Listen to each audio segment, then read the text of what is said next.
കനത്ത മഴ പെയ്യുമ്പോൾ സംഭരണശേഷിയിൽ കൂടുതൽ വെള്ളം മണ്ണിലേക്ക് ഇറങ്ങും.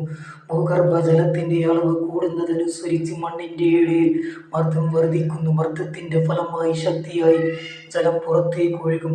ഇതിനൊപ്പം ഇളകിയ മണ്ണും പാറകളും കടപുഴകിയ മരങ്ങളും ഒഴുകും. ഒഴുകുന്ന വഴികളിലെ വീടുകളും കൃഷിസ്ഥലങ്ങളും നശിക്കും. മനുഷ്യന്റെ അശാസ്ത്രീയമായ പ്രകൃതിയോടുള്ള ഇടപെടലാണ് ഉരുൾപൊട്ടലിന് പ്രധാന കാരണം. കേരളത്തിൽ 95% ഉരുൾപൊട്ടൽ മനുഷ്യനിർമ്മിതമാണെന്നാണ് റിപ്പോർട്ടുകൾ പറയുന്നത്. വനനശീകരണം, അശാസ്ത്രീയമായ വനവൽക്കരണം ഉരുൾപൊട്ടലിന് കാരണമാകുന്നു.